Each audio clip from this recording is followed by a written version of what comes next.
This is Talk Talk, the original singers of It's My Life. The main reason I'm playing that this week is because the lead singer passed away this week. His name was, where the heck is it?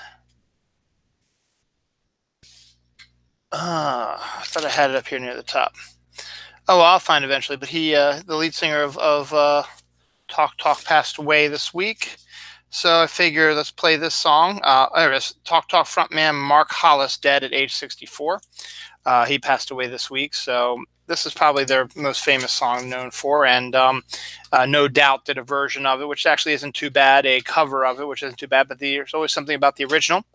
This is the original Dylan Knows, and I'm your host, Dylan, trying something green tea and ginseng with cane sugar and honey. So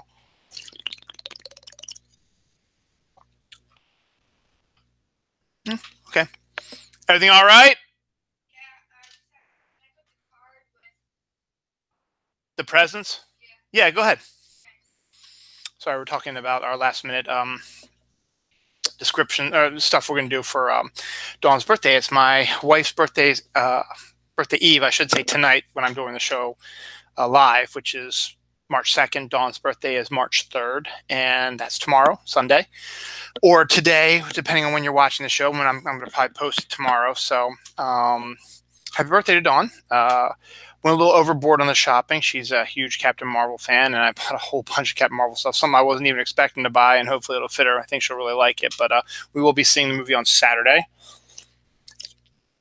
It comes out Friday, and we're going to see it Saturday. Usually I would have taken the Friday off and seen it first and had taken the whole day off, but my boss has been kind of a jerk about my time off, and I'm still working on this big project, and I'm going to finish it up next week. But you don't want to just disappear. Okay, I've been gone for two weeks now, so hey, I'm going to take another day off. So I'm sucking it up, and I'll go see it with my family all at the same time for the first time there. So we're good on that. So this is actually a very interesting episode of Dylan Knows. We're going to cover last week was my Oscar show, and I'll let you know how I did on that one. I actually did better than I thought I was going to do. We're also going to talk about some trailers, Legos, new Pokemon news came out, and there's actually some really unusual stories out this week. How did a humpback whale carcass end up in the middle of the Amazon jungle when there's no water around? How did an evil talking mongoose, terrorize a family in the 1930s? We'll discuss that a little bit. Police discover a deranged person is not quite what you think it is. Death, GPS betrayal. Woman calls the police on dog sex. And beluga airplanes, and a whole lot more to talk about. So without further ado, we are going to first chit-chat with Oscar after party, I guess. It's been a week since I did my show. I did 3 in one day, and it fit my 2.5-hour window. Actually, I think it was on Sunday I did those. But I did pretty good. Last year, I did 18 and 6, and I was hoping I could do better or the same this year, and I did the same this year. I did 18 and 6 again this year. So, hey, if you guys were listening to my show and you were in a pool, hey, you did pretty good, didn't you?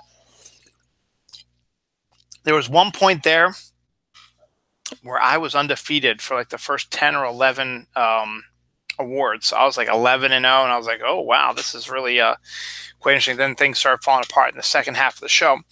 I actually ended up watching the whole thing. My kids wanted to watch it, so they watched a little bit of it, got them excited about it, which was interesting. I liked the no host. I actually think the show flowed a whole lot better that way. There also didn't seem to be as many tributes, which I found just as good as well.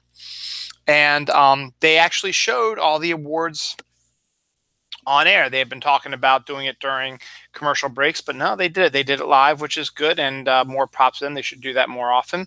So it's good on that. The the big winner was Bohemian Rhapsody, won a whole bunch of awards. Black Panther was the big story, though. It won 3 awards, the ones that it should have won, the makeup and, or not makeup, set design and costumes, which they absolutely, I wasn't expecting them to win, but they did, which is great. They also won score, original score. I think so the surprise was it Green Book or something like that. Green Book won Best Picture, and a lot of people didn't like that. That surprised a whole heck of a lot of people.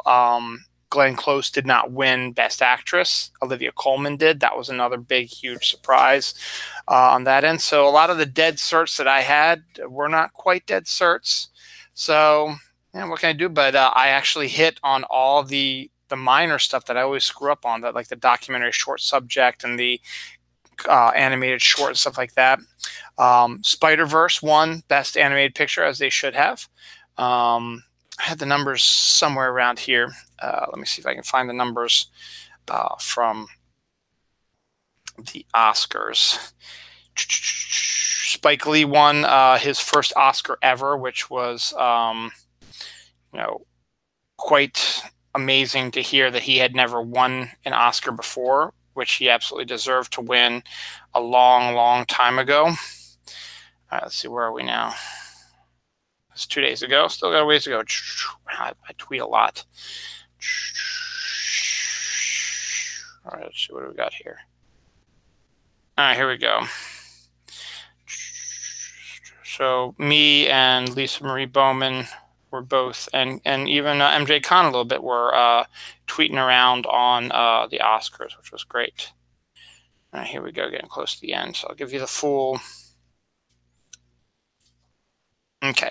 Bohemian Rhapsody won 4, Roma won 3, Green Book won 3, Black Panther won 3, Into the Spider-Verse won 1, The Favorite won 1, Black Klansman won 1, First Man won 1, A Star is Born won 1, Vice won 1, and If Beale Street Could Talk won 1.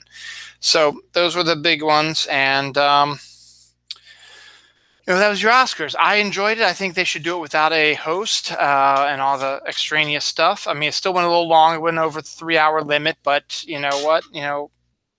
Sometimes you just got to let it go.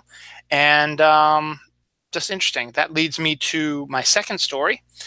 Steven Spielberg, which everybody's now joking is like old man yelling at cloud, is going to propose a rule change during the Oscar board meeting or director's board meeting or something like that, a film board meeting coming up next week. He's going to propose a rule change saying that Netflix films cannot be considered for the Oscars, considering Roma and a bunch of these films were Netflix only, and I guess they played for a week to get themselves eligible to be in the Oscar award. And you know what? I like Steven Spielberg, but in this point, he's got to move on, and he's got to realize that Martin Scorsese, one of his best friends, is doing a Netflix-only film that is probably going to win all the Oscars next year, The Irishman. And I don't know why they're doing it on Netflix. I guess, it's the new thing to do, I guess. Going to the movie theaters now can be troublesome. They're expensive. You have to leave your house. You have rude people. But sometimes you just need to go to a movie theater and experience the movie. And also, someone made some good points also. They said that, I was trying to do that, but someone made a good point also, is that a lot of these people who vote for the Oscars probably don't actually go to the movie theaters and watch the movies. Now, I'm sure there probably are some of them. I'm sure Scorsese goes to every movie he can and watches them. But I don't think everyone who votes in the Oscars goes to the movie theater live and watches these movies to vote on them for the Oscars. They watch from the safety of their own home. So why not just make it more accessible for people at home? And also that gives you another idea too. A lot of people, if they don't know much about a movie like The Favorite, I didn't know about half of these movies Green Book, I didn't know about that one. I didn't know about Roma that well. But if they're available on Netflix, and let's just say, hey, you're bored one night, you got nothing to do, nothing going on. You just want to, check out something different, and you go to your Netflix and you're like, hey, you know what? Let's check this out. People have been talking about this Roma movie. Let's check it out. You can watch it right there instead of saying, you know what? I heard Roma's really good. Why don't we get up? Why don't we go to the movie theater, buy a popcorn, find the tickets, drive over there, sit down and watch the movie, and then, come out a couple hours later, and then it might be dark or whatever, and it might be stormy, rainy, weather-wise, whatever. And in the safety of your own house, you can watch the movie, and hey, you know what? This is a pretty good movie. And you can talk about it. Times are changing, and Netflix, Hulu, Amazon, whatever you want to look at it, is the new wave. So yes, there is something about watching a movie in the movie theater, but I think it's going to be okay if movies want to bypass the movie theaters. The only problem I have with that is you're screwing the movie theater owners out of some good money. And that I don't like, but I am okay with movies being on Netflix. And maybe it would make people watch movies that they would not normally expect to watch during this time. If they have the convenience of, hey, I can just click on it on Netflix and boom, it's on. Like when somebody said Roma's on Netflix, I said, hey, maybe I'm going to say, why don't I just check it out, just click on it. So we'll see. To be continued, I guess. I thought I'd covered this story, but I don't remember discussing it, so I'm just going to bring it up. This has been an old story, but I figured I'd bring it up. And I think I've got a couple of other stories I've talked about before on here, but I'm just going to move on. Kids watching the kids cartoon Peppa Pig has started developing a British accent because the characters, it's a British cartoon, and Peppa Pig is British, and I can't really do a British accent, so I don't even know why I'm trying because I sound like a moron. Anyway, but I just find it funny that they are starting to get British accents from watching a cartoon show. It's pretty funny. And, I think that they said parents have discovered it as well. They've been doing that too.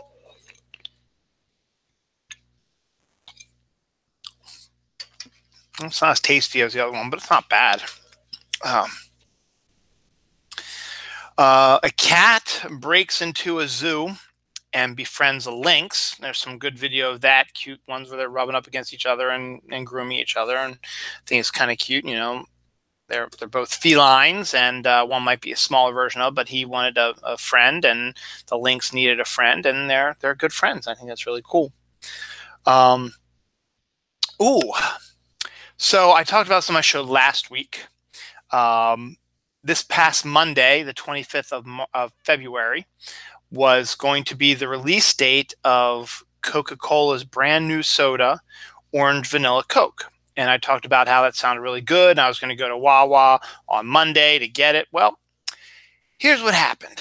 On Monday, there was 2 major accidents on 795. One on 795 and one at my exit, which is right behind my house. That was causing massive backups. I mean, they were closing lanes, and plus, that was a windy rain type of thing. A tree branch had fallen and had blocked the road from people who were exiting off of 795 to go down this road. They had to stop. The roads were closed and go down a different way. So the backup was unbelievable on 795. So people were getting off at the exits to go up Reisterstown Road to find their way home that way, which you can do.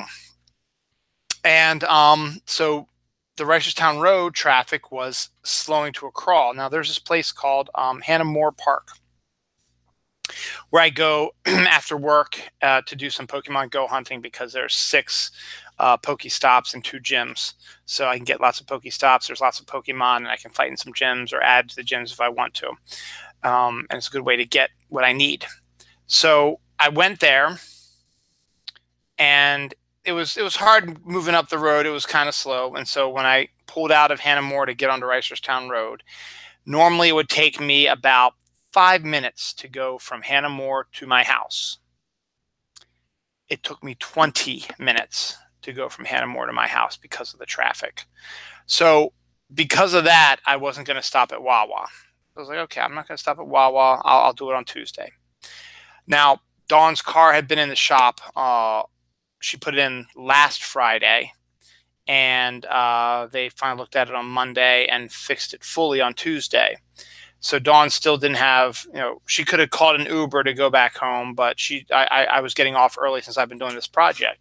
So she called me and said, could I pick her up from Hunt Valley? So I said, yes, fine. So I drove out to Hunt Valley and picked her up, and we came back home. So then I couldn't stop and get Wawa there because I had to get her home because it was Boy Scout night and she had to get ready and I had to get dinner started, stuff like that. And it was, by the time we got back home, it was 5:30 and I had to get dinner started, actually close to 5:45 because of the traffic. We had to get dinner started and so on and so forth. So none there. So then Wednesday, I'm like, okay, I'm going to do it on Wednesday. So I go in on Wednesday, I pull into Wawa, and I go into Wawa, and they don't have it. Which surprises the hell out of me because when Pepsi did their cinnamon soda, the day it came out, they had the cinnamon soda at Wawa. So I thought they should have had that at Wawa. Nope. It's like, geez, I can't get it then either. So then Thursday, I was at the grocery store. I had to pick up some stuff for dinner or the weekend or whatever. And I decided, let me check the soda section just to see luckily, maybe they'll have it. They had a 12-pack. They are stocking the 12-pack cans of the orange vanilla soda. So I went, yep, grabbed one without even tasting it, put it in my cart, went home with it, and cracked one open when I got home, poured it over ice in a cup, and it's actually not bad. It's not overwhelmingly orange. It tastes like regular vanilla Coke with a little bit of an aftertaste of orange, but it's not overwhelmingly orange. It's a nice taste. It's actually one that I kind of like. And if I had my choice between vanilla or orange vanilla soda, I'd probably get the orange vanilla one because I like the taste a little bit better. So definitely like that better. My kids, I gave them all a sip of it. My son has drank 2 cans of it already, of my 12-pack, and I've drank a can. So that's actually, I drank 2 cans. So 4 of my 12 are done. So I only have 8 left. My daughter took a sip of it, but she liked it, but she hasn't really been that interested asking for it. So either she's lying to me or she just doesn't care. It's definitely worthwhile. If you can find it anywhere, pick it up. It's actually very good. And actually, I can't wait to try it with an orange, an orange dreamsicle, whatever you want to call it. Vanilla ice cream with orange sherbet, or, I can pour that soda over it and we can have a nice, tasty dreamsicle type thing. 400,000 Lego pieces were used to create a full-size replica of a Volkswagen Type 2 Kombi car. It looks exactly like a Volkswagen Kombi Type 2 Kombi car, but it's made entirely out of Legos. 400,000 Legos were used to do that. So quite interesting. Man plans to retire to a Holiday Inn Express instead of a retirement home because it's cheaper. And hey, you know what? It makes sense. Hey, the retirement homes cost a little bit extra because I guess you also have to take care of, you have to pay the doctors who are on call and, pay the staff to get your food and make your food and stuff like that. And then there's something good to say about retirement facilities that could be, keep you be independent, but if you need extra help, they'll be there to help you. But yeah, I'm sure it probably is a little bit expensive. But this guy, it's like, you know what? Nah, I'll just go to Holiday Inn Express. They have the long-term hotel rooms that have kitchens and refrigerators and stuff like that. And hey, you know what? Don't have to do any cleaning because I can go in and sleep, do whatever. And then if I need to go out for a little while to let them clean up, I can go out, and then when I come back, guess what? My apartment, my hotel room is going to be completely clean again. As part of the money, you got to pay a daily, fee to be there. You get your free TV. You don't have to pay for the TV. You don't have to pay for the phone. You can just use the landline if you want. If you have your own phone, then yeah, obviously you're going to have to pay. But if you just want to use a landline, you can use a landline at the cost of the hotel. The TV is at the cost of the hotel. It's all built into the price that they charge you for staying there. And you have the, maids coming in to clean up your stuff. And hey, most of these places have a weight room. They have a laundry facility. They have a swimming pool. They have an exercise area, and I don't even know. I think I would expect Holiday Inn Express probably has a breakfast buffet too. So hey, don't have to pay for breakfast either. It sounds great to me, man. It's a little small, but if you're by yourself and you don't really need a lot of stuff, you find a Holiday Inn Express in the middle of the city or whatever, and just boom, pop in there, and it's brilliant. It's absolutely brilliant. Now, if you need to go to doctors, you have a heart attack, whatever, that's a different story. The doctors aren't on call. You have to go out of your way to find the doctor, stuff like that. But if you're healthy enough and you're not like at death's door or anything like that, and you don't want to pay for your own house or rent a house or whatever, do it. Holiday Inn Express, why not? They've got those. They have suites also. It depends on what you can pay. I mean, the difference between how much you pay a day at a Holiday Inn Express to what you pay at a retirement facility. This guy did his homework and realized, you know what, I'm saving more money at the Holiday Inn. And as I said, everything's included. The phone, you can use the landline, the TV. They sometimes have internet access also, where you can use as part of your time there. They've got restaurants if you want to go in there too. Sometimes they've got as I said, the breakfast buffet. They've got a little general store in a lot of them also. That pool. Oh, it's such a great idea. It makes me want to retire to a hotel room. But I wouldn't mind retiring to this house and just using this time to clean up the house, read my comics, write. I wish I don't have to work, but got to work. But it's a great idea. Sad news, actress Katherine Helmond passed away this week. She's best known for Who's the Boss, Soap. She did some stuff, did a bunch of movies, did some movies with Terry Gilliam, including Time Bandits, which is one of my favorites. She's in that. Brazil, she's in that one as well. And she's been in a bunch of other stuff, but she's mostly known for Who's the Boss, as being the mother of the main character. And I guess the grandmother of young Alyssa Milano, I guess. So, and it was great, seeing Alyssa Milano and Tony Danza both tweeting about Katherine Helmond and how much they're going to miss her. So,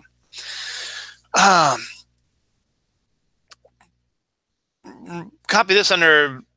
Doesn't surprise me too much. Martha Stewart, who is a criminal and has been in jail and has cleaned herself up and has been hanging out with Snoop Dogg, has decided that she wants to get into the cannabis business. So why not? The cannabis business is actually booming right now as more states make marijuana legal. And if you can get a cannabis license to to make the cannabis, or I should say grow the cannabis, or sell it, hey, your business is going to boom. Now, I've always said that, I would always put a cannabis distillery or whatever place where you can buy it at the county line next to a county that doesn't want a cannabis. There's a county in Maryland that doesn't want any marijuana facilities at all in their county. And the county executive is way behind that one. So what I would do is, the counties next to it are fine with this. I would put one like right over the county line, because it would still be in the right county, and just that the people who need it in the other county would definitely flock to that place and be convenient for them. That's what I do. But hey, Martha Stewart, good on you. Make that money. Jean-Claude Van Damme was going to be in Predator. I did not know that. He left Predator. I didn't read the whole article, but he was cast in the movie Predator and was going to be a part of the band that gets attacked by Predator, but he decided to reject it and didn't do it. But that would have been kind of interesting to see Jean-Claude Van Damme and Apollo Creed and Arnold Schwarzenegger all together, Carl Weathers, I should say, and Arnold Schwarzenegger all together in that type of environment. It would be pretty cool to see that. Excuse me. Ginseng's not supposed to make me tired, but apparently it is. I talked about Game of Thrones Oreos last week. Well, obviously, with the upcoming arrival of the final season of Game of Thrones and everyone's loving it, there is a Game of Thrones beer that is now going to be available. So you can buy that and drink it and eat some Game of Thrones Oreos while you're watching the final season of Game of Thrones on HBO, which comes out in April, I believe. So got a little bit of time of that. Speaking of stuff coming out in April, Hellboy dropped a new trailer this week. Do I like the movie any better? Yeah, I like it a little bit better because it doesn't show. It shows a little bit of the humor, but it doesn't bang your head with it. The original trailer for it banged your head with it, with the humor, and I just didn't. I wanted to see more of the supernatural aspect of it. Well, this version of it was the Red Band trailer, so it's actually it's a hard R movie. So there's going to be actual curse words. The F word was uttered. There's what's her name? Who's in it? She is sexy as hell. See if I can get this cast list here real quick. It's driving me crazy here. But you get to see a little bit more of where are you? Neil Marshall's the director. Milla Jovovich, that's what it is, yes. Milla Jovovich is hot as hell. And she's got a ton of cleavage showing in this one. She's trying to seduce Hellboy. They're making out under blood, getting poured on them. So there might be some Milla Jovovich nudity in this, which wonderful. But it seems to be a bit more gory. There's a character that turns into like a demonic cat creature, which I don't recall from the comics. There's a scene of Hellboy flying on a dragon and him with his giant horns and his flaming sword.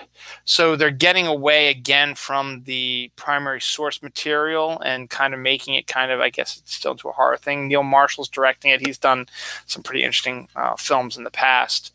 So I'm still on the fence about it. I don't know if I'm crazy excited about it, but it comes out the week before Easter and 2 weeks before Avengers does.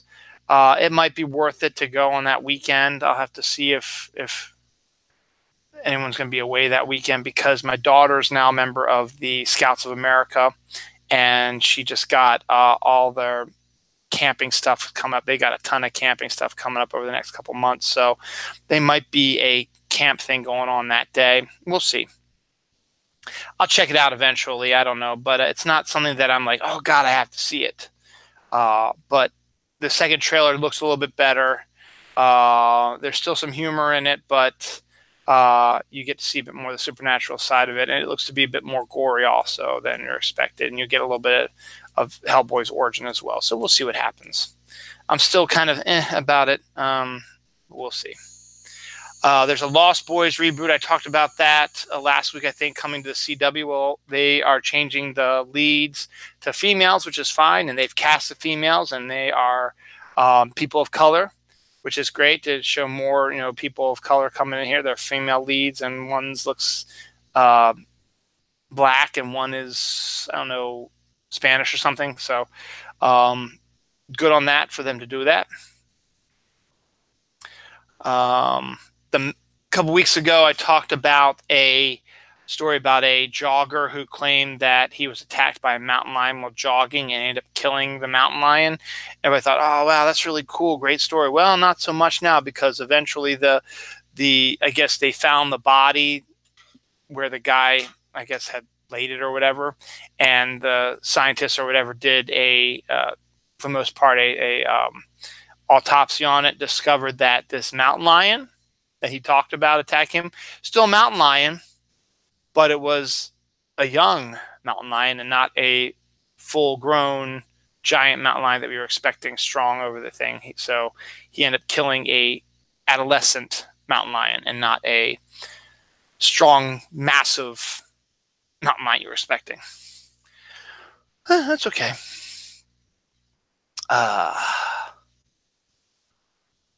Luke Perry who is single-handedly the reason why my name is no longer special. I shouldn't say that considering the story I'm about ready to say. His character, Dylan McKay in Beverly Hills 90210, coincided with me going to college. I remember freshman year, a few weeks down the line, people's names were outside the door, so who where you're staying was, stuff like that. Had Dylan and Jared was my roommate. Someone had written McKay underneath Dylan, so kind of funny. So that's fine. I was okay with the Dylan McKay jokes, and we had viewing parties of 90210 in Melrose Place, so it was fine.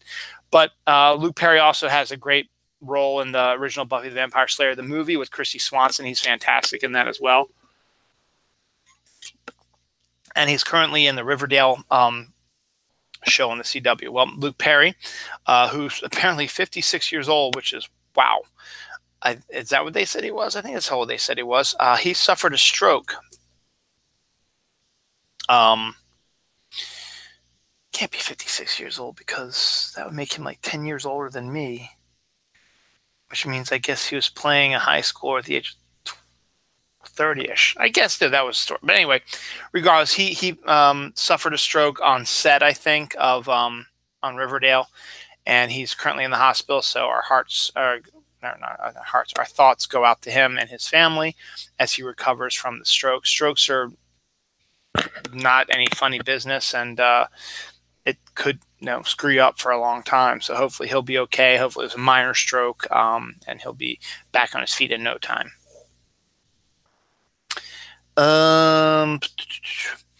Police were called about a deranged person who was standing outside in the cold hugging a pillow.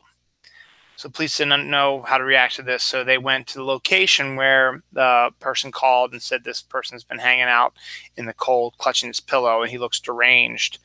They discover it's actually a cardboard cutout of Mike Odell, the creator of MyPillow. Not Odell, Mike, whatever his name is. It was a cardboard cutout of him. Someone had placed it outside in the cold, and somebody called thinking it was an actual person acting deranged in the middle of the winter going, with his pillow. So, interesting.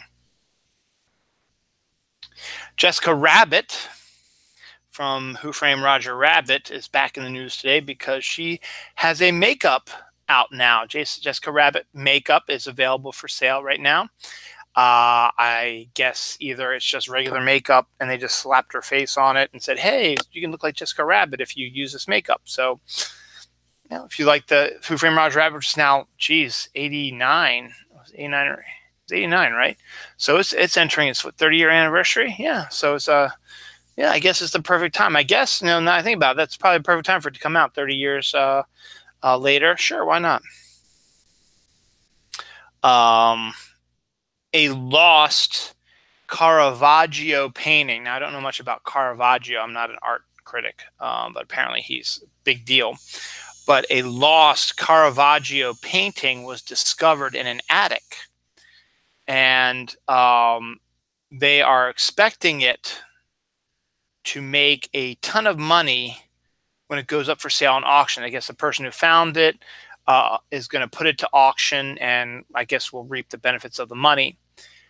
They are projecting at auction that this Caravaggio painting, which I guess, as I said, must be a famous artist from some period of time, maybe the Renaissance or something like that, because it looked like a Renaissance painting, could fetch upwards of $171 million.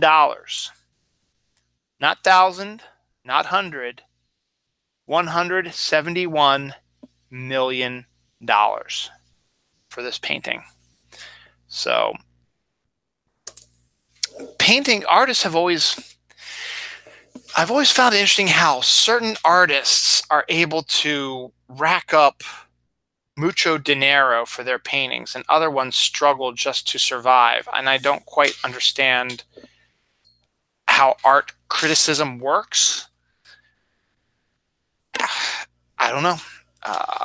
We'll find out. I guess I'll find out. I guess there's always ways you could find out, but it just seems rather odd that a painting by Caravaggio, which I guess is a historical painter. As I said, I'm not an art historian, so I don't know anything about Caravaggio, but I guess it could be worth upwards of $171 million. I mean, it's a painting no one has ever seen before. Caravaggio obviously probably lived thousands of years, maybe not thousands, but hundreds of years ago.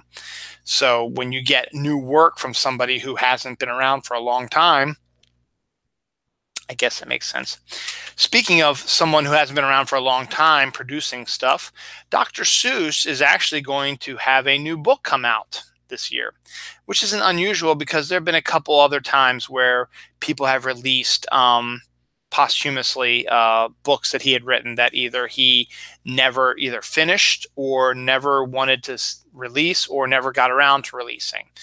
This one, I don't know why the holdup happened, but this is a new book will be coming out sometime this year, probably in the summer, later this year, probably. Dr. Seuss's Horse Museum. So if you're a fan of Dr. Seuss and want to get some brand new Dr. Seuss books, hey, you got a new one coming out this summer.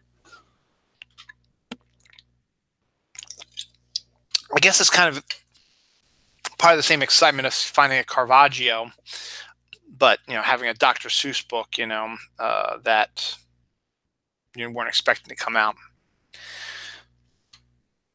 I've complained about this before on my show when I used to do rants before my show, and I'm going to rant again real quick because I find this. Look, I have no problem with people who ride on motorcycles as long as they follow the same rules of the road that we do. Now, the guys who are in like the motorcycle gangs with the Harley Davidson and stuff like that, they follow the rules. They ride in your lane, they ride in their lane, they ride the speed limit, they have their helmet on, they're very, they put their blinkers on, or they use hand signals because, since they're out and about, it might be easier just to do hand signal. You might be able to see it better than the small blinker that's on the bike.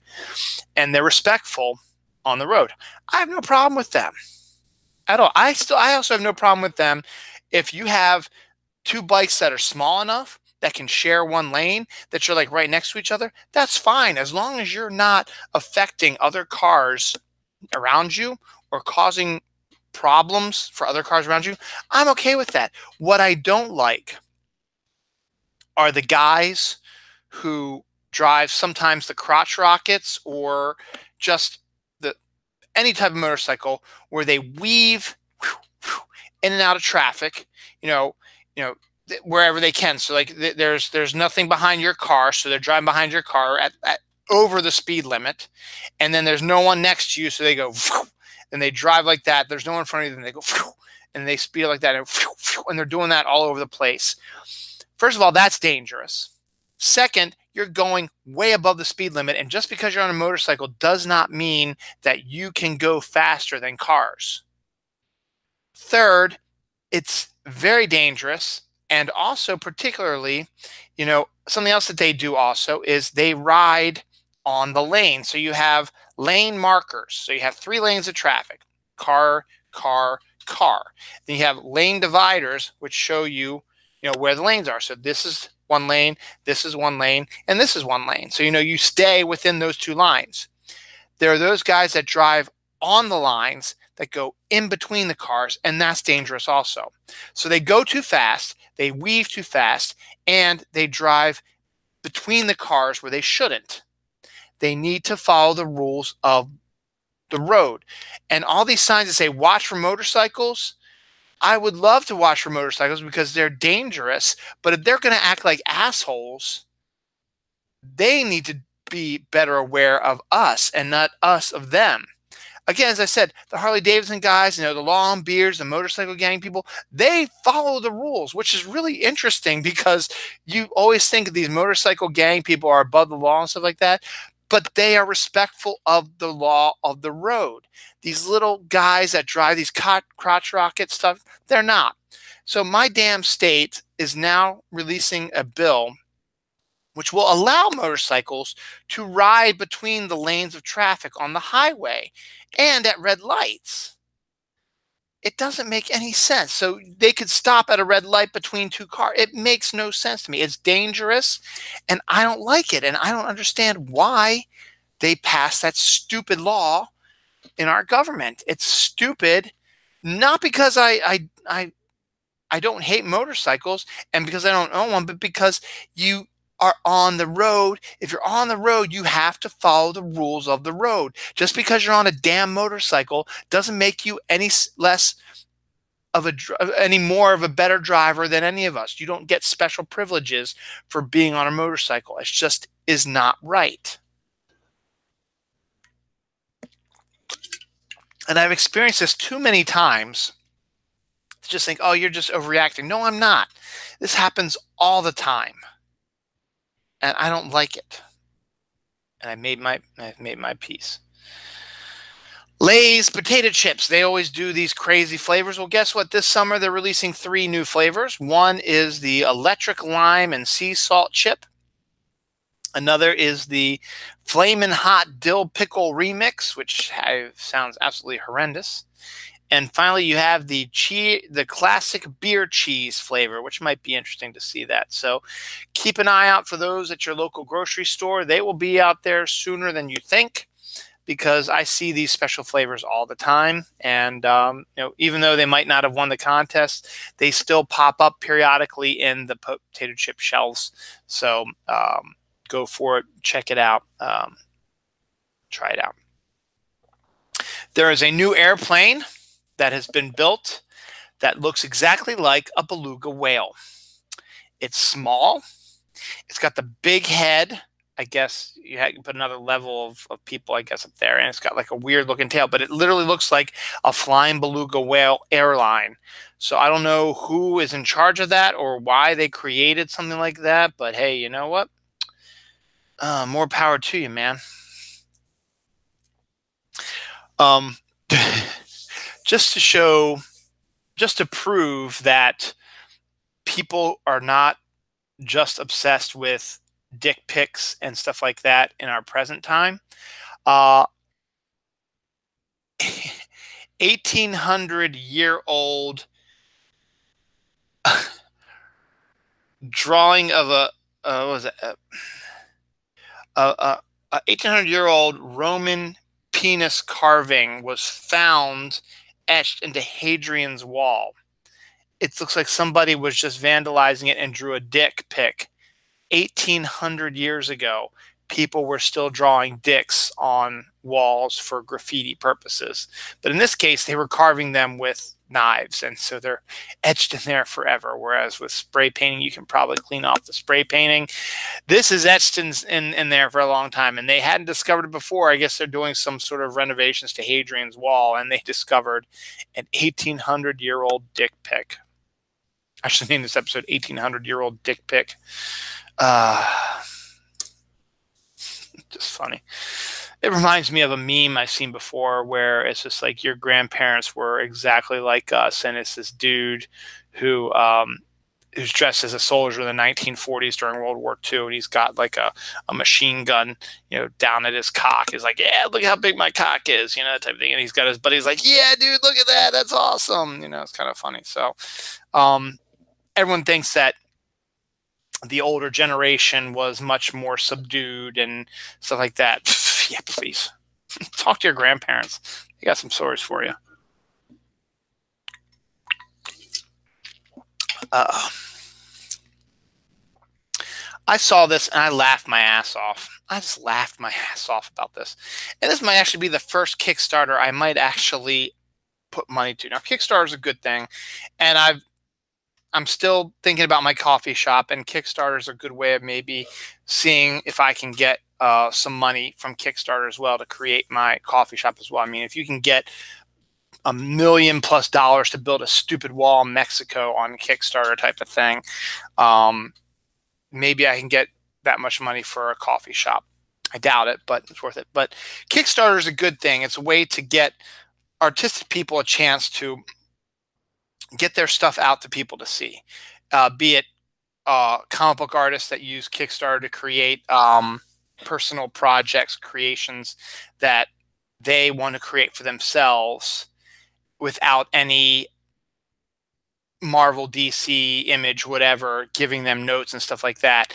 And then they sell it to them as is, saying, I have this, 4-issue miniseries that's original stories, original characters. I drew it, or my buddy wrote it and I drew it, and they're big time artists and they're doing their own thing, and then they own the property.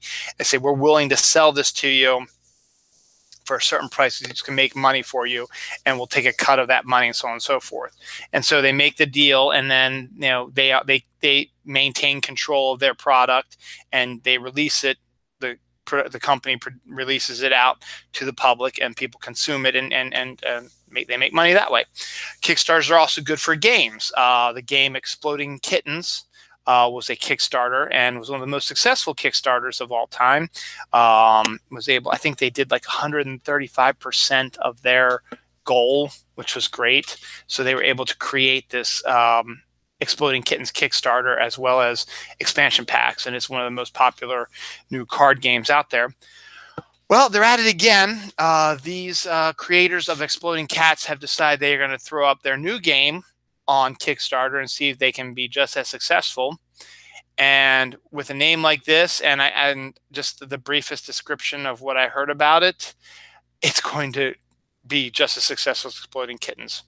It's called Throw Burrito, and it's a card game, which is also a dodgeball game. But instead of a dodgeball, they're throwing burritos at each other. Now, I don't know quite, as I said, I haven't read the Kickstarter yet, but just the general basis of a dodgeball card game where you have to dodge someone throwing a burrito at you is actually quite funny.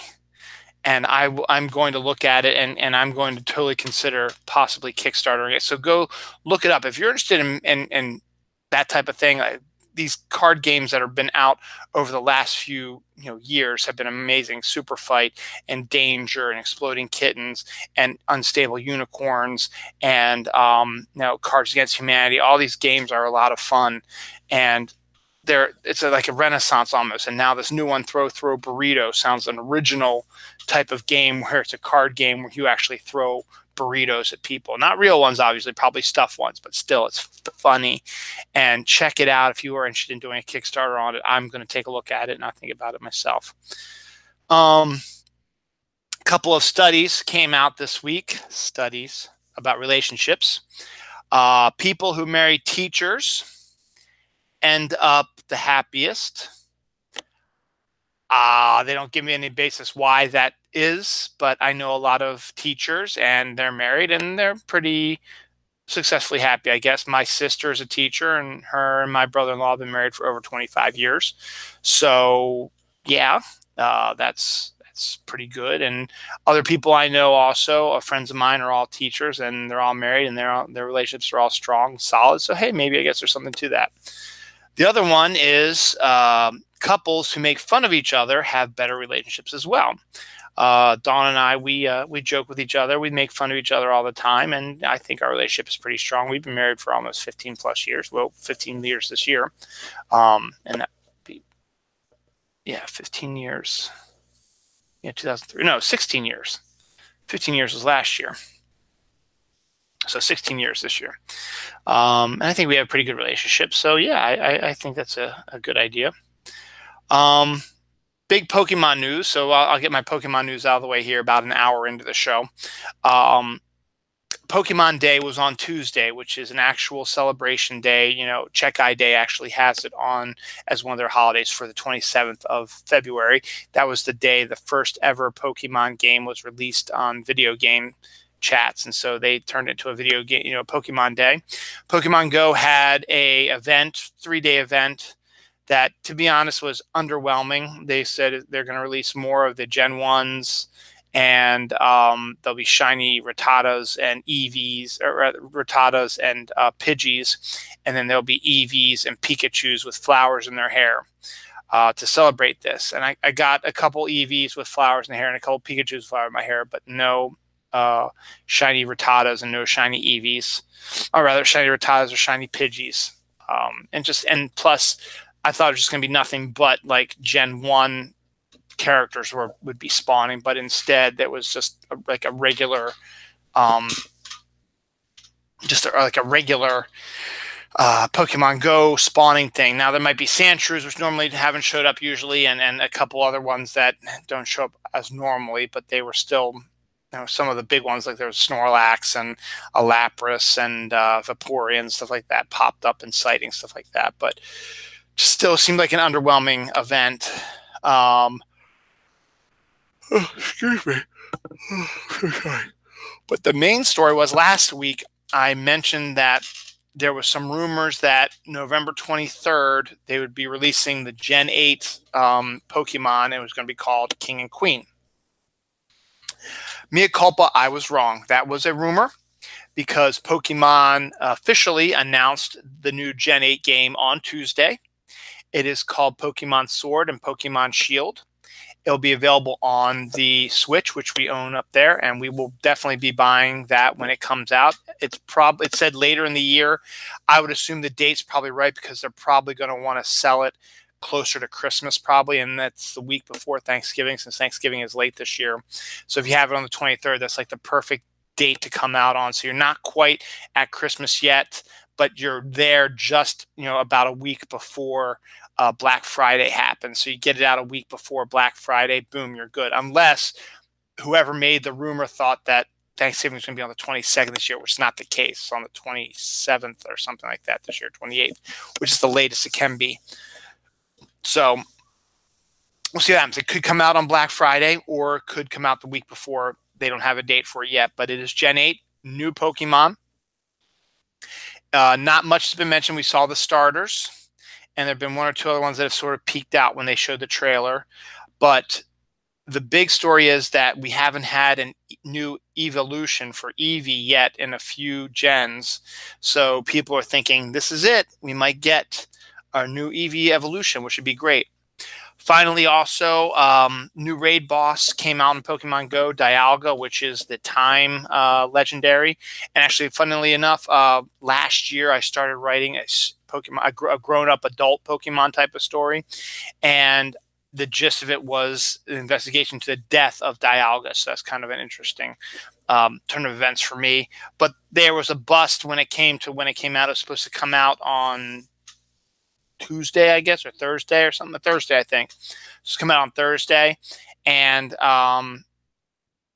when it was supposed to be out, they hadn't switched it over. So it was the old legendary boss came out for that one. So they had to push it back. And then it really hadn't been around until today. We started seeing a lot more of the Dialga raids. I haven't done one yet, so we'll see what happens. We're supposed to get some snow tomorrow, but it is Dawn's birthday, and she loves herself some Pokemon, so maybe we'll be able to get a nice Dialga for her birthday. So we'll see if we can get raids about that. Tomorrow, being Dawn's birthday, we also have Noelle's final basketball tournament. She's going to be playing a basketball tournament for her rec league, which has been a shit show all year anyway. But finally, it's over. There's going to be an 11 o'clock game. And if they win that one, they move on to the next level. If they don't, their season's over. So we'll see what happens. So now we get into the weird stories. I figured an hour in is perfect time to start talking about weird stories. So these are a bunch of weird stories that popped up recently. The first one is kind of jokey, but it's kind of funny too and interesting.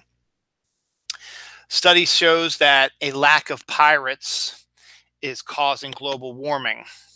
And their proof of that is piracy has lessened in the last hundreds of years.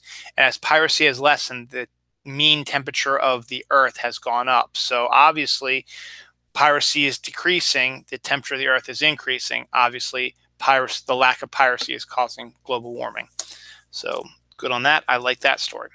Here's a really bizarre story that I discovered. This isn't a recent story. This is one I didn't even know about until I discovered something on Facebook today when I was doing research for this episode.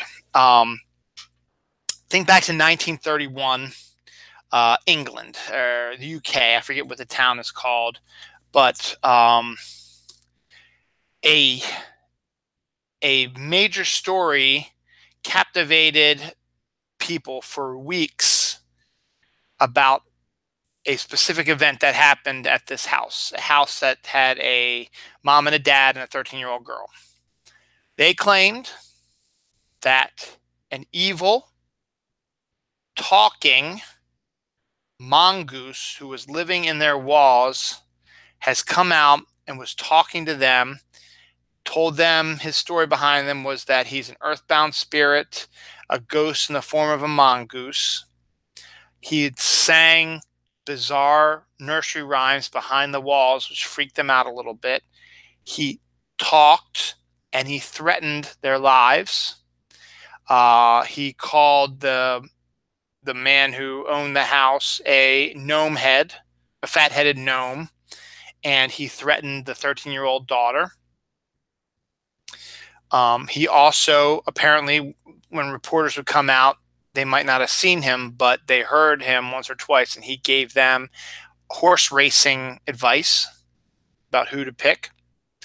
The name of the mongoose was Jeff, G-E-F, and it was just a bizarre story. He lost his temper with them, did all kinds of weird things, and just sort of eventually just sort of disappeared. Now, a couple things then. In 1945, when the 13-year-old girl was a lot older, apparently the story ended that she had discovered this creature that was similar to what they thought was Jeff, and she killed it, but it wasn't quite a mongoose and wasn't quite, it was like some sort of in-between weird, bizarre creature. So that gave a little credence to the story.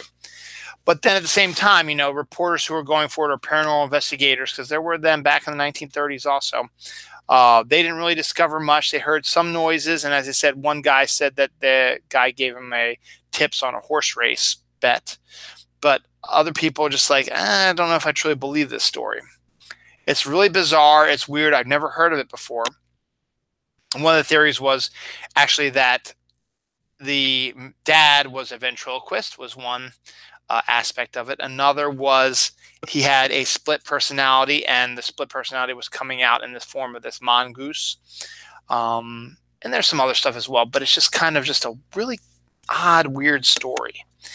And it seemed to be weird stories seem to be all over the place this week. The other big one is, there it is. A humpback whale carcass was discovered in the Amazon jungle, in the middle of the Amazon jungle, miles and miles and miles away from any type of water. How the hell did a rotting carcass of a whale get to the middle of the Amazon jungle? And it was recent too, because it was still had all of its skin on. It was just rotting and it was dead. So theories range from aliens dropping it after trying to abduct it. It came out or dropped it off when they were done testing it, to somehow it got lost in the river and somehow made its way up there. My theory was that I think it found its way up some water in the Amazon. Some jungle people who live in the Amazon jungle saw this, thought about the food and stuff like that, and killed it, and then pulled it out of the water and dragged it to this point, and then discovered that it wasn't worth it to do this, or they were going to come back and get more help or something like that, and they just never came back or whatever, and that's how it happened. I don't know, but that's just kind of a bizarre story, that a humpback whale just appeared, a dead carcass, rotting carcass appeared in the middle, miles away from any type of water, in the middle of the Amazon jungle. Kind of just a weird story about that as well. Yes, this is another really good one. An aquarium accident may have actually created given a crayfish DNA that can allow it to take over the world. A crayfish, and one of those guys look about that big with little arms, like swims around in creeks, and pretty tasty when you cook it up and eat it. Well, in this aquarium accident, it's back in '95, I think they said this happened. It was an accident where they were, I guess, mating them or breeding a type of crayfish, and they bred it the wrong way. And the DNA ended up creating an asexual crayfish, all female, that reproduce asexually, which basically means they were creating clones of themselves. And this change in DNA, whatever the scientists did to try to create this new version of a crayfish in this accident in 1995, created the crayfish that would eat anything, literally eat anything, and can reproduce asexually, cloning themselves. It's the marbled crayfish. These guys can probably survive outside of water for a little bit. They can eat anything, trash, grass, other fish, whatever. It will eat anything. And that's why they're saying that they could take over the world, because they keep reproducing more and more of them. It has become an invasive species in certain areas of the world since 1995. So keep an eye out for that. That's an interesting story about an aquarium accident with, and leads credence to my story about the animals taking over the world. Anything else? Bizarre stories out here. Some extinction stuff. This isn't really a bizarre story, but the world's largest bee that was thought to be extinct was filmed alive in the wild. So that's a plus. But then we get this as well. Taiwanese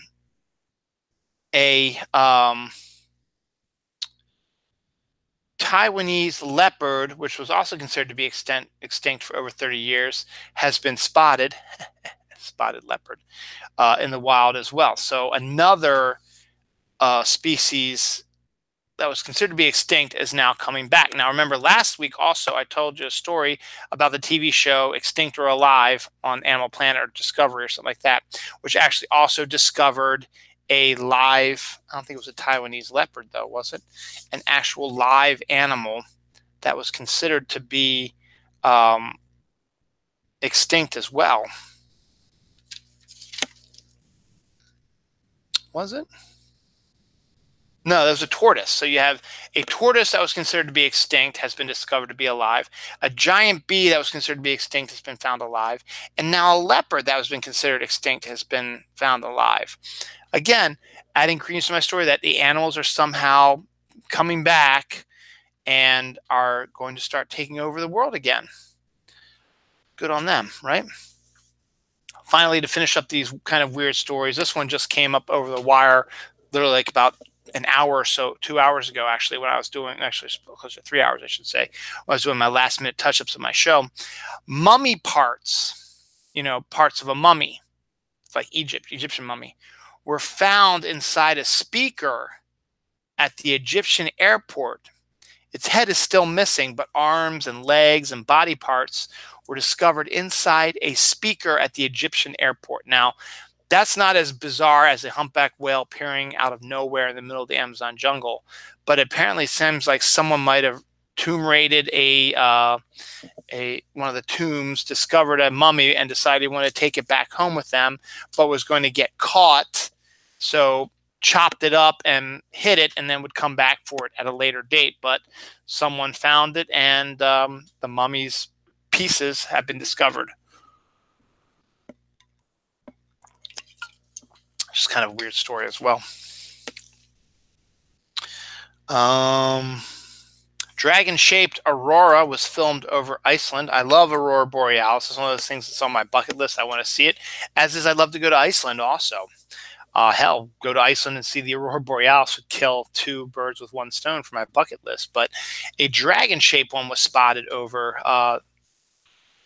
Iceland. So pretty cool about that. This is kind of a weird story too, so I'll keep up with this as well. Betrayed by GPS, truck is stranded on Lake Minnetonka. Lake Minnetonka, truck driver was following the advice of his GPS. It told him to turn here, and he got onto it and discovered, wait a second, I'm on a frozen lake.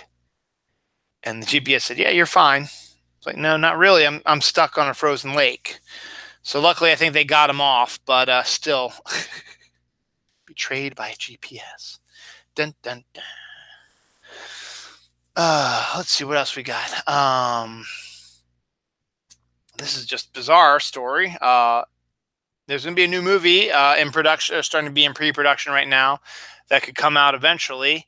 It's going to be the Viewmaster movie about the old school Viewmaster toys where you put the slide in and you clicked it and you saw the pictures. Like, how the hell are you going to make a movie about a Viewmaster? It makes no sense. Now, at the same time, I guess you say, how the hell are you going to make a movie about Lego? That's a little bit easier to figure out. Obviously, we've seen how they did it, and they did a good job. But Viewmaster is completely different than Lego. And a movie about it, it's like making a movie about Hungry Hungry Hippos. It's just not feasible. The movie It was hugely popular. The R-rated remake of the Stephen King book, the second part of which is coming out next year, I would bet. I don't think it's going to be ready for this year. I don't know, though. I'll double check that. Let me check that. Let me check that right now. I don't know. Is It 2 coming out this week? Because I think they finished filming, but I'm not sure if it is. Oh, it is 2019 film. So it'll probably be out this September 6th, 2019. So the second part of It will be out later this year. Well, if you liked the first movie and can't wait for the second one, hey, you can pick up new It Monopoly and It Clue. It's just It Clue is like, okay, who killed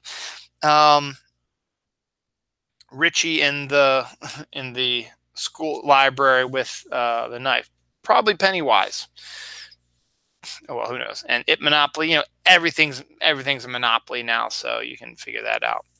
So, where should I go next? Here's some stupid people. Man was caught on video punching 2 women after a disagreement over a hot dog.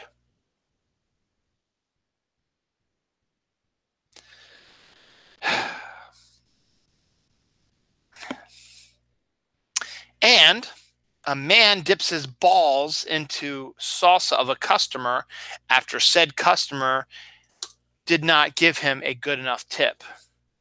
So he pulled his junk out and dipped it into the salsa of the person who gypped him. Now, I've never one to gyp somebody on a tip, so I can understand the anger about that, but you don't mess with people's food, man, particularly sticking your junk into someone's salsa. It just doesn't work. It's just a good segue. Wiener Dog. Wiener Dog pool float is also going to be a new big thing. Pool floats are starting to pop up now more because summer is right around the corner. It's meteorological spring. March is meteorological spring. First day of March is in about 20-some days from now. Temperatures are supposed to go warmer. They were supposed to get damn snow again tomorrow, which angers me to no end. But hey, I got nothing else to say about that. The city of Austin has gained 152 people a day since 2010. Now, Austin sounds like a pretty cool place. Lisa Marie Bowman, I think, is from Austin. But damn, that's a lot of people. 152 people a day. Let's do some arithmetic, shall we? I could probably figure it out if I wrote it down, but I figured why not? I'm on the air. Let's just pull the calculator out. 365. I'm sorry, clear. 152 times 365 equals 55,480 people have shown up in Austin per year since 2010. So that's 9 years. So that's times 9 equals close to 500,000 people have moved to Austin since 2010. That's crazy insane. Now, as I said, I've heard Austin is a pretty good area, pretty good town to live in. As I said, Lisa Marie Bowman is a member of the Austin Collective. It's kind of like a cutting edge, sort of like a Portland, Oregon, but of the South type of thing. So that's just absolutely stunning for me that something like that could happen. So good on you, Austin. Did I check it off already? Yeah, I have. A group of Sonic workers, the restaurant Sonic that does the hamburgers and stuff like that. A group of Sonic workers left a note saying the whole store quits due to terrible management. How How bad must your management be if every single person quits their job at that Sonic at the same time? Cooks, cashiers, um, cleaners, just whoosh, out the door. Just say, hell with this place because you're a terrible management. I guess it's possible to happen, but that's just crazy. And then just think about that. Now, what are you going to do? You can't run the place by yourself. So you're going to have to shut down Sonic for a little while till you can get new staff in. So I guess that's a good way to, hey, take it to the man and to screw them. So good on that. British burrito replaces a tortilla with Yorkshire pudding. So if you want a British burrito, instead of tortilla, you use Yorkshire pudding. I don't really know much about Yorkshire pudding. I don't think it's like your gooey pudding. I think it's some sort of like bread type of thing. Okay. Oh yeah, Florida man was arrested for throwing a cookie at his girlfriend. That was on Jeremy Kahn's World of Stupid. And it's like, why do you throw a cookie at a loved one? And how do you get arrested for that too, I guess? I mean, I guess that's you're assaulting somebody with it, but I don't know. It could get, this is something else, but this keeps getting, for those people who find this really annoying, well, it's a hugely popular thing, but Baby Shark now has plushes available out there. So if you're a Baby Shark fan, they've got plush out there. I can't believe that a song type of thing has taken off so much so that TV shows are being created about it and plush animals are being created about it. It's absolutely crazy. Last week I mentioned the Aliens movies, with the acid face-hugging giant creatures will be getting their own adult animated series. Well, guess what else is getting an adult animated series? Gremlins, which is really good. Gremlins was a great film. Still a great Christmas movie. One that's a lot of fun. And to get its own animated series, hey, why not? It sounds like a great idea. So if you've done right, why not? Oblivious customers continue to wait in the drive-in as an A&W drive-through. They continue to wait at the A&W drive-through, which is a restaurant that's like a burger joint that also serves A&W root beer straight from A&W kegs. While they were waiting obliviously, were continuing to wait to get their food and put their order at the drive-through as the building was on fire. So you're sitting there in the drive-through, like, man, it's taking forever to get food. I just want to get something to eat. So they're sitting there in the drive-through, and they don't notice that the restaurant that they're at is on fire. That's really and that's not just one person. It's like a group of people were that way. Rami Malek, who won for Best Actor for Bohemian Rhapsody playing Freddie Mercury, after he accepted his Oscar and he was walking off the stage, he actually walked off the stage, meaning he fell off the stage, had to get medical help. He's okay, but might have been pretty embarrassing to happen. Luckily, it wasn't caught on TV, so no one knew about it until the news the next day. Detective Pikachu had its second trailer out there to get more of a general idea of what's going on with that, and it's exactly what it continues to be, a great live-action version of the Pokemon series.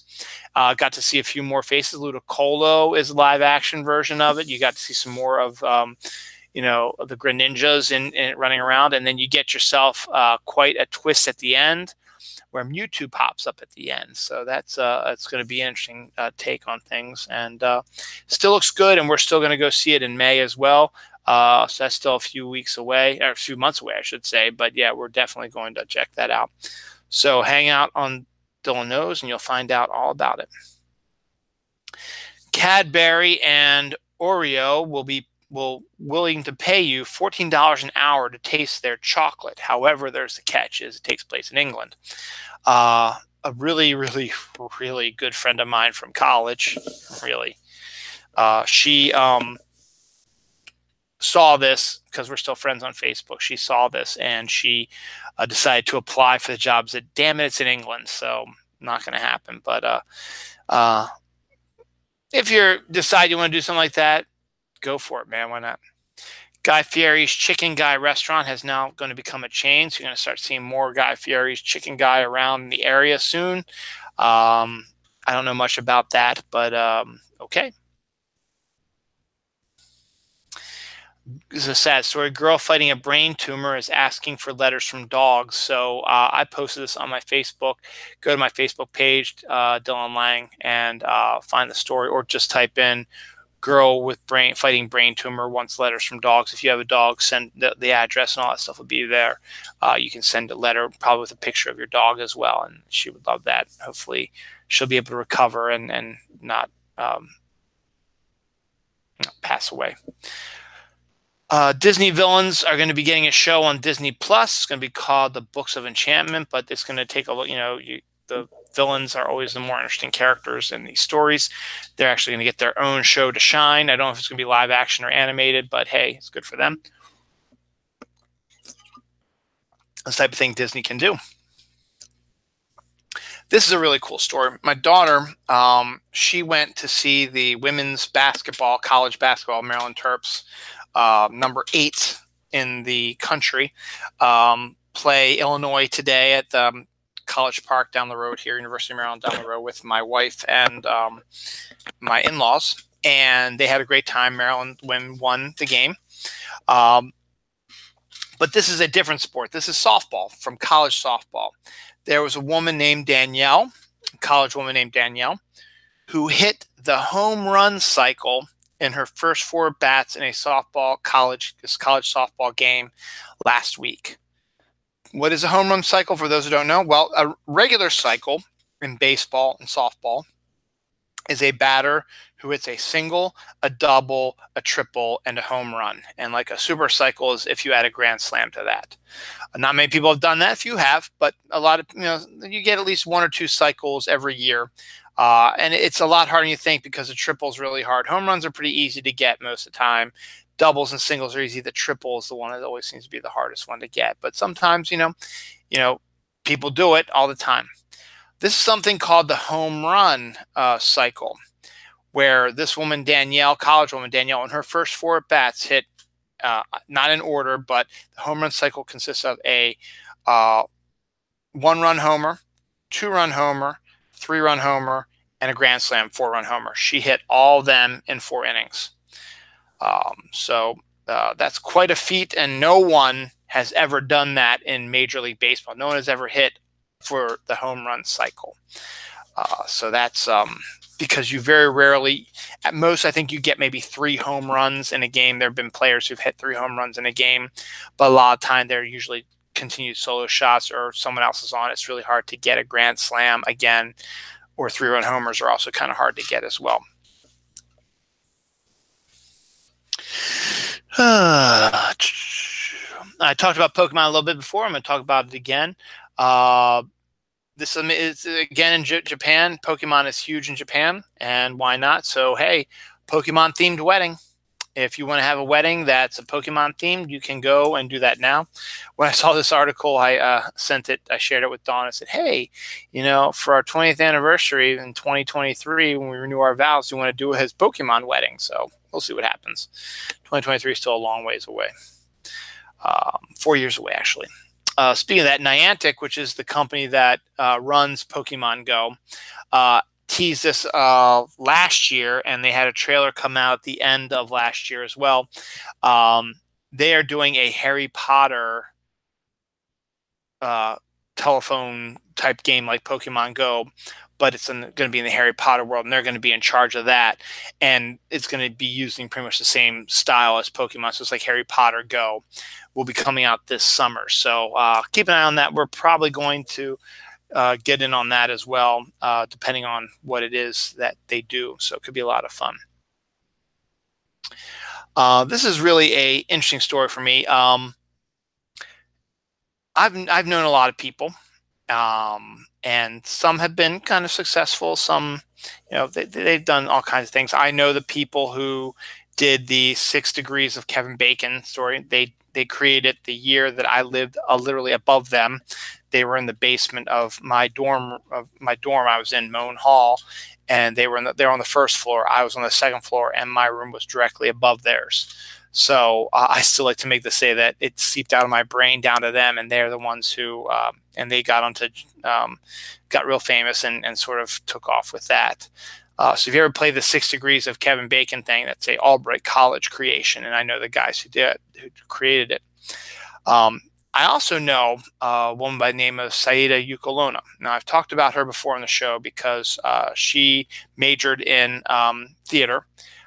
She was good friends with my sister. I went to the same school as my sister. My sister is 3 years older than me, so she was a senior when I was a freshman.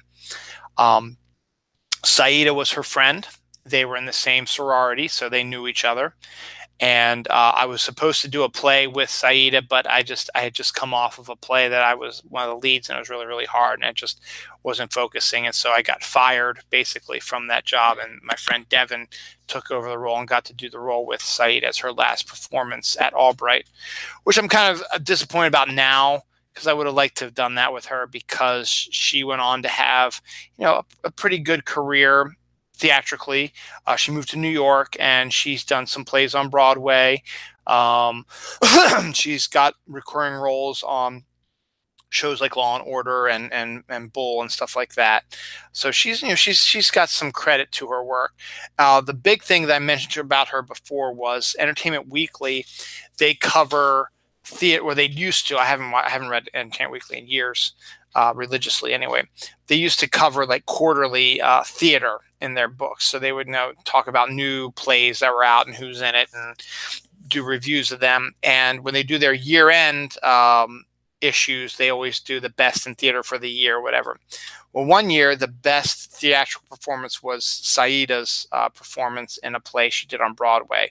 She was she's number one on Entertainment Weekly's list, and talked about her and all that stuff. So Saida's had a good career. Well, I mentioned this a few weeks ago, or maybe a few months ago, when CBS first announced this. I thought it was kind of a dumb idea, but now that I know a little bit more about it, it seems interesting that they were going to make a Frankenstein police procedural on CBS. And that's like, why? What the hell are you talking about? Frankenstein as a police officer? What the hell are you talking about? It's not quite like that. Learn a little more information about it. The police procedural basically it follows a homicide detective not named Frankenstein. It's like Amber Ells or Hamber, whatever. It's a male, and he dies in the line of duty, but then magically comes back to life and is not quite himself. So his family and friends and coworkers are trying to figure out what to do, but he's still solving crimes during that time. Well, my friend, and I knew her, and my sister's friend and a fellow alumnus of Albright College, Saida Ukolona, has been cast as one of the main characters in this Frankenstein TV show in the pilot. It hasn't gone to series yet. They're going to make the pilot, and if CBS likes it, they'll buy the pilot. It'll become a regular series, and hopefully Saida will be joining them for that as well. She will be playing the boss of the homicide guy who died. So she's going to have a regular role on the show, and we'll see what happens. So congratulations to you, Saida. And if Frankenstein does get picked up, I might very well have to watch that show just to watch you. And definitely will let my sister know if that's the case. AMC says that the third Walking Dead series is in the works. Okay. Fear the Walking Dead has not lit up anything, and the ratings for the regular Walking Dead have been anemic as of late. But they still like the Walking Dead. It's apparently something that they're going to keep working on. Obviously, they've announced the third series, and there's rumors already started. A lot of people are thinking that it'll become a Negan-centric show. Whatever you decide to do, man. I don't watch Walking Dead anymore, so we'll see. Creepy hermit crab uses a discarded doll's head as a shell. It was just a really weird looking, this old doll's head that's all tore up and disgusting, and this little crab is inside it. It's just kind of cute. St. Patrick's Day. I've been talking about St. Valentine's Day forever. It seems like, well, we're in March now. St. Patrick's Day is only 15 days away. I love St. Patrick's Day. I like to dress up as a leprechaun, and I have a St. Patrick's Day playlist, which I love to listen to, and I'll start listening to when I get back to my job in next week. So I'll be cranking that stuff up and annoying my coworkers until it happens. So Aldi, which is the grocery store I talk about all the time when it comes to holiday stuff, they're going to be releasing green cheese for St. Patrick's Day. So usually when you see green cheese, it means it's bad and you don't want to eat it, but this is something else. Now I've seen green bagels before. The Shamrock Shake is back. Now we have green cheese. Go for it. Kahlua is now selling canned espresso martinis. So if you are a fan of espresso martinis and you want to get in on that, they've got cans of them now by Kahlua. This angers me because I would move to the next story. I would claim this in a second, but the $1.5 billion Mega Million award has not been claimed, and it's been months. So theories are abounding that A, the person never wanted to get the money in the first place because it was afraid that might destroy their lives. Second, they lost the ticket. Or third, the person might have died. They don't know the story yet, but it's still unclaimed. It's like, God, I would have loved to claim that. I would have claimed it in a second. I got to get my coffee shop off the ground. I wouldn't have to work ever again. Life would be beautiful. But instead, he didn't claim it, and now you're just like, yeah. I should have mentioned this last week because this popped up last week, but I'm going to mention it now. There's a peanut butter pump now.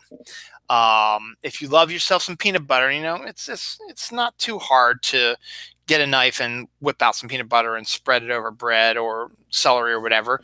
Now you just pump it. You just get the pump in, you go like that, and put it on your celery. You can put it on your bread, and you can spread it that way. So the peanut butter pump is now available. Go for it. I think I talked about this a couple weeks ago, but I'm going to mention again. There's laws that are being proposed to make recess longer at schools because it helps kids learn better, I guess. You know, if they get a chance to not feel the pressure of learning and stuff like that, you get a chance to run around and play and get the endorphins going and stuff like that. You do better, I guess, when it comes to schoolwork. So I guess there's some sort of study about that that's taking a look at that. So good for that as well. I'm so mad I missed Bring Your Action Figure to Work Day, which was yesterday, Friday, March 1st. I was unable to do it because I was away from my usual place. I didn't want to have an action figure sitting at this other location. I'm in the middle of a project. So I missed it, and I'm upset about that. But oh well, nothing I can do about that. Nathaniel Taylor, one of the other character from Sanford and Son, who wasn't the old dude. I can't think of his name right now. Has passed away at the age of 80. So another one dies. So rest in peace. Hopefully, you know, your family's okay and can move on, and you live a long life, and it's good. Experiencing awe can help you live a better life. I guess awe meaning you go to like the Grand Canyon and you see you're just blown away by how it looks and stuff like that. And I've experienced awe before and certain things before. So experiencing that is to help you live your life better. I mean, I guess another way that would help me experience awe would be seeing the Northern Lights in person, stuff like that. I think that's another thing to see, stuff like that. So find stuff that makes you, you know, experience awe. It'll help you have a better life. As I said earlier, the Spider-Man Into the Spider-Verse won Best Animated Picture. Well, I don't know. I don't think it's going to be part of the release because the digital's out already and the DVD will be out in a couple of weeks. But they, I think, are going to be releasing a either a alt version, like a director's cut of it. It's called the Alt Universe Cut of Spider-Verse, which many deleted scenes added back into the movie. So I don't know if they're going to release that in movie theaters or if it's going to be part of the DVD Blu-ray package and not part of the digital, which just came out, as I said. So I don't know about the stuff like that, but the fact is to get more scenes of the Spider-Verse is anything's good like that, as long as it's edited perfectly and it doesn't screw things up.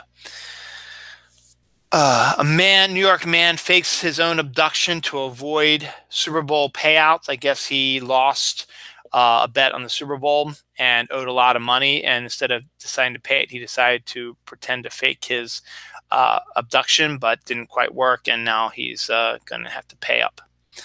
The active ingredient in Roundup, which is a poison that kills, I guess, insects, has been found in 95% of beer and wine.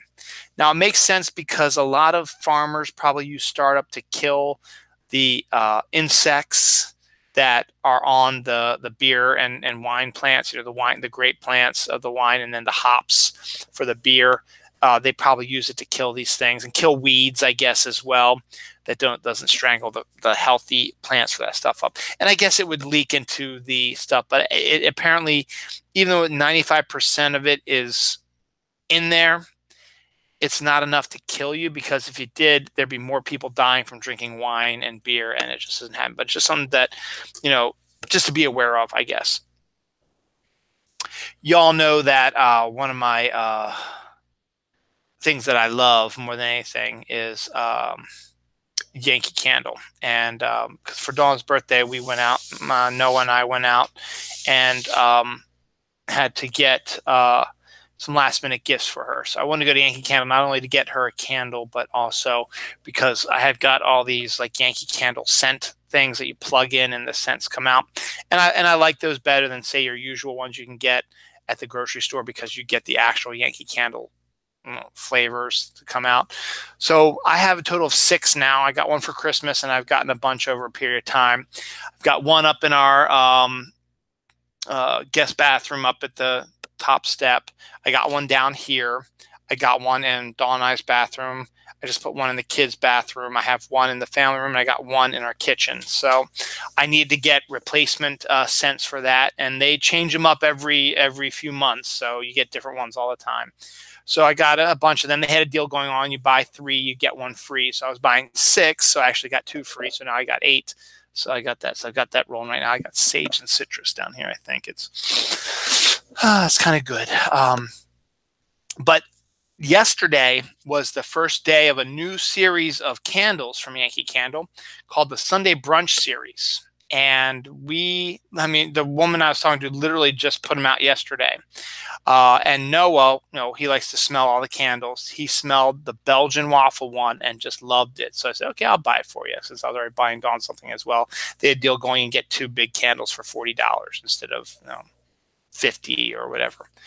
Regardless, so I bought him one, and we've been playing that. We've been cooking that a little bit. So upstairs smells a little bit like Belgian waffles, which is good. They also have one called Floral Candies, which is a different flavor, and I'm not quite sure how it fits the Sunday brunch theme, but it's okay. But then they had another floral one, which made me smell like you were at a bed and breakfast for whatever reason. So go to your Yankee Candle store and check out the Sunday brunch series. It's brand new, just came out. Smell them and get them for yourself. The Belgian waffle one is really, really good, though. A 16-year-old boy drives through a burning barn to save 14 Clydesdales. Good on that, trying to save the Clydesdales. I think he succeeded in that. And now the final story of the day goes to a woman called the police when she saw 2 dogs humping.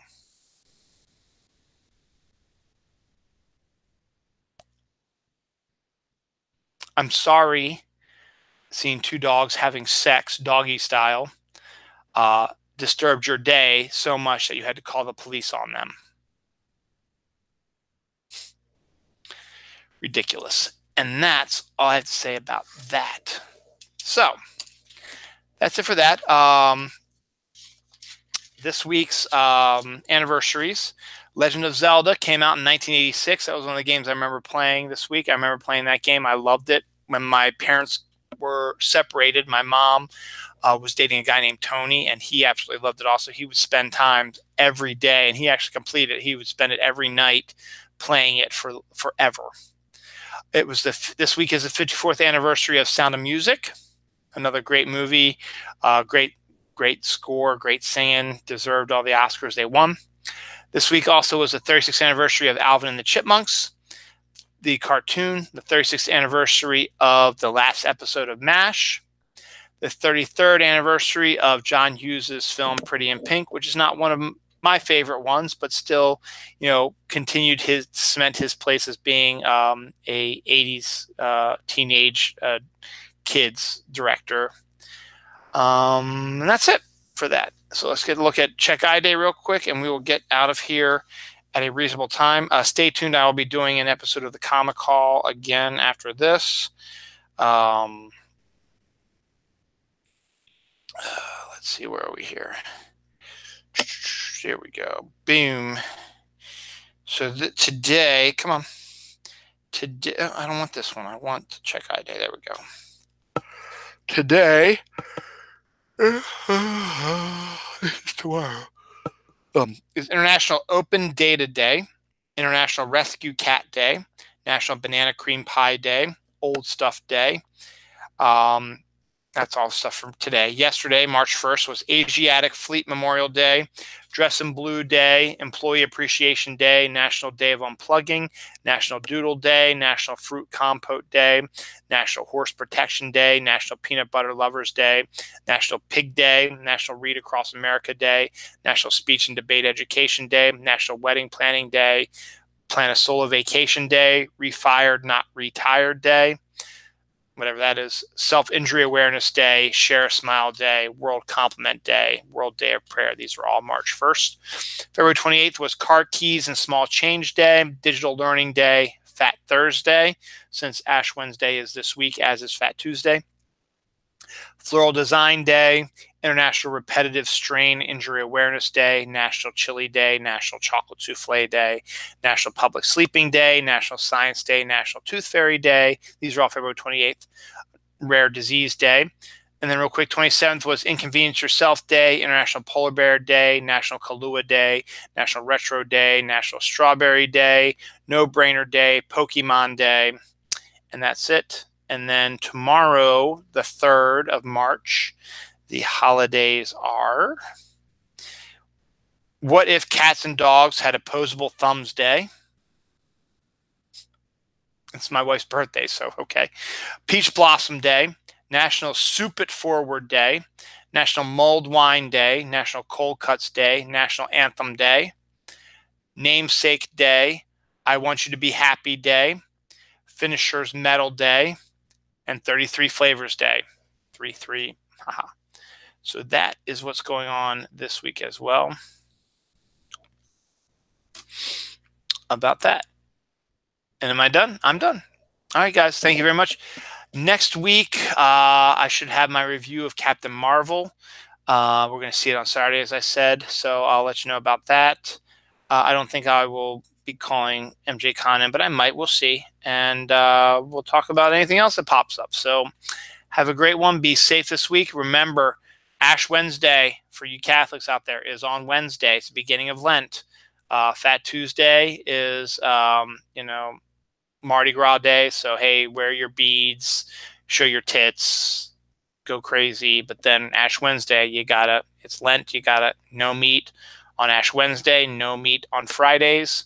And you've got to give up something for Lent. And you have 40 days until Easter, April 21st-ish, I guess. It's very late this year, so it's going to be hard to get through, but we'll see. We'll slog through it. And happy birthday to my lovely wife, Dawn. Send her lots and lots of happy birthday greetings on her Facebook and Twitter. And hopefully she'll enjoy the 13-plus presents I got her. And I hope to give her a really big present later. Thank you. Bye.